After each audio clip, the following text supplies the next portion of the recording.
Great to be with you once again for the marketplace as we work our way through the NBL free agency period. This time next Thursday, the free agency period will have opened, but there is a lot to happen between now and then. On Monday, we learn about the options for all of the teams, and then Tuesday of next week, player values are released to the clubs. It is going to be, as we continue to say, a very, very big few weeks here in the NBL. Jack Heverin alongside ESPN's Olgun Ulic, the number one newsbreaker in basketball. Olgun, let's start with the reigning champions, the Sydney Kings, and they've got some more good news coming their way.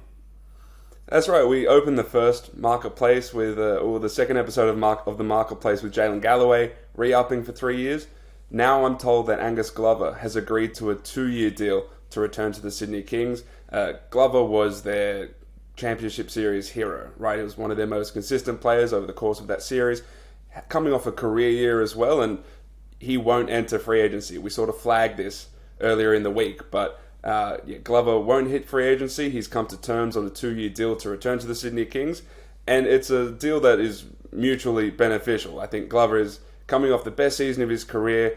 He's with a Sydney Kings medical staff and team that takes care of him basketball-wise and takes care of his body. And the Sydney Kings get to keep their grand final hero, the guy who hit big shots, make big plays at the end of that Game 5. I think it's a win-win contract right here. They've got some big decisions to make and some big acquisitions to make. Obviously, Xavier Cook's not coming back, and we wait to see what happens with Derek Walton Jr. You've reported that Justin Simon has interest in coming back, and the Kings have interest in bringing him back. But one of the biggest strengths for them this season was their depth off the bench, adding Glover, adding Galloway on top of what they already have. They're putting the pieces together, aren't they? Well, the Sydney Kings now get to go into free agency with effectively their entire bench from back-to-back titles locked in. You go up and down that roster. You got Sean Bruce, Angus Glover locked in, Jalen Galloway, Geordie Hunter. There's a team option on Quatnoy, which I fully expect them to pick up. And so Glover was sort of the floating piece out there. Was he going to test free agency? Would he want to come back? From what I was told, there's a lot of trust in the Sydney Kings, in that medical staff led by Toby Banfield, their head of performance, Dave Hillard, their lead physio. Glover is a unique body, right? His injury history, the context of his upbringing through basketball is unique. And so he needs a medical staff that has the capacity to take care of his body. And he's played 30-plus games over each of the last 2 seasons, which is an absolute win for Glover and for the Sydney Kings. He sort of rounds out that bench. And even, obviously, we saw in that Game 5, he has the potential and the capacity to play, starters minutes and to finish games for the Sydney Kings. And so their depth is what they've sort of lent on the last 2 seasons, and it's not going to change going into, the hunt for a three-peat. Bad news for everyone else. The Kings are going to be locked up and loaded again for next season. Let's go to the Brisbane Bullets, and one of the biggest names of free agency will be Will McDowell-White. And Brisbane have been on the front foot in the last 24 hours, Olgun, and declared publicly, which we don't see a lot of, that they want Will McDowell-White, and they're not shying away from it. It's something that, I've been flagging in my reporting at ESPN for weeks now, and we've spoken about it on the marketplace a bunch. The Brisbane Bullets are going all in on Will McDowell-White. We spoke about them. The priority is to get that high-level point guard. Whether it's McDowell-White or an import, it's going to be one of those two, and the preference is McDowell-White. Obviously, if you can get that local import to put next to Nathan that local point guard to put next to Nathan Sobey, next to Aaron Baines, and surround them with some good local talent, then I think you have a recipe for success. If you can lock him in long term, lock in some other really good complementary local players long term too, and all of a sudden you could have a core that can make some noise over the next few years. But it is no surprise that the target number one for the Brisbane Bullets is Will McDowell-White.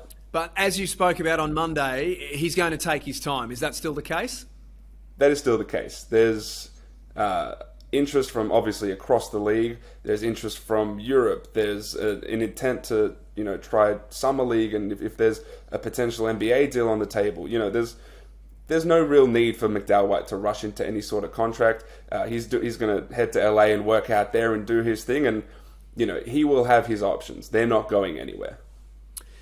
To Melbourne United, they haven't made a lot of noise so far, which is okay if you're a Melbourne United fan. They do only have Chris Goulding and Shea Ely under contract for next season. So a lot of decisions to be made for them, but the understanding that you can share with us today is that a couple of their players are going to test the market. That's right. United have made their priorities pretty clear, and that means that when Mason Peatling, David Aquera, Isaac Humphries. These guys are going to test free agency. United made it clear to them that they have the ability to go and do so, and that their priorities lay elsewhere. And so that's three really quality front court players hitting the free agent market. In Humphries, you've got the league leader in blocks, led the league in block percentage. Mason Peatling is a winner, right? He was part of that rotation for the United Championship a few years ago. He's won 2 titles with them. There's going to be a ton of interest in him. I expect Illawarra to be a team that shows a ton of interest in him. And David Aquera is still, he's raw, but he's shown flashes of being a really talented player in the NBL. And so they're all obvious, contract players in the NBL. Where they head, it's still too early to say. Teams are preparing to show interest in them, but that's 3 front court players off the books for United. Just on Isaac Humphries, while we're talking about him and Melbourne United, where does his value sit to your eyes? 25 years of age, his experience internationally can't be questioned, and everyone would love to have a local centre. It solves so many problems from an import perspective if you can have a local big man in the middle, but there is the obvious injury history with him as well. Yeah, the injury history is something that he was hoping to sort of quash this season, and he largely did. He played the majority of United's games. He missed 2 games due to COVID and 3 due to a meniscus strain, I believe, when Shea Ili fell on his leg. And so he was hoping that sort of injury cloud was sort of put behind him, and I think he largely did that. Like I said, he led the league in blocks, led the league in block percentage, and there aren't many really quality local bigs. And so when you look at someone like Humphries and what he can bring to your team, he still, can give you, starter level output. And so that's what teams are seeing. There is interest for him around the league, and so he will find a home. It's just right now, as far as where Melbourne United's priorities are, it's not going to be with Melbourne. NBL 1 has started or about to start across the country, and it's a good time to have this conversation, Olgun, about young guys either looking to reboot their career or get an opportunity. You think of someone like a Bull Quoll or a Lachlan Barker, how they were able to use NBL 1 to catapult themselves into the NBL. I want to throw some names at you who are playing NBL 1 and might be looking to make this season a good one for them. And Kawat Noy is the other one that we should mention as well. What about AK Gak? So this is a young guy who's gone to Summer League, but for whatever reason last season couldn't find minutes under Jacob Jackomas. Yeah, he had 3 seasons with Illawarra Hawks where he effectively didn't get any minutes. It was puzzling at the time. It remains puzzling because his ceiling is so high. And if you can get, if you look at his brother Gorjok, if you can get a really big, athletic, 2-way center like that can really help your team. And so there are teams around the league who are really intrigued. They're puzzled as to why he didn't play in Illawarra. Was there an issue? There's no real issue there. He just wasn't able to crack that rotation, and their priorities laid elsewhere. There are teams interested in AK Gak, and so it wouldn't surprise me if he lands on an NBL team. It also wouldn't surprise me if he opts to go down that NBA G League pathway too. What about his Gorjak? You mentioned Gorjok's season that he had. There had been some rumours and some murmurings out west that's where he'll be next season. Have we got anything to add to that at this stage? Not too much. Obviously, he's one of the hot, complimentary free agents on the market based on what he did in Brisbane. He made it pretty clear early on after the season ended that he probably wasn't going to head back to Brisbane, and Brisbane has done their due diligence since then. Aaron Baines is there. They locked in Tyrell Harrison. As far as Gorjok, the rumour started about a month ago that he was probably angling toward the Perth Wildcats, and they're a team that do have interest in him. I'm told that's obviously not locked in yet. Players can't agree to deals or even talk to players until March 30. But they're a team that are going to show strong interest in him, and they sort of need that to shore up their front court too. But there will be interest across the league in Gorjok Gak, obviously. A couple of youngsters, Kyle Zunic. You reported earlier in the week that on top of Todd Blanchfield and Mitch Norton exploring options, that Kyle Zunic will do the same. He's a shooter. Not a bad defender either, but we didn't see a lot of him this season. Yeah, and there's some interest. He's the sort of guy who could slot into a final roster spot.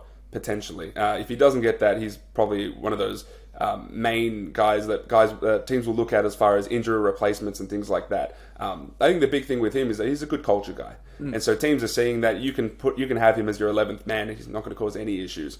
The issue is that he is slightly older, so he can't be one of those guys. We might talk about a Cody Statman or a Bawali Bales or those sorts of guys who can go into DP spots. Alex Madronya could be a DP as well. They can revert back to those sorts of positions where Karl Zunic can't.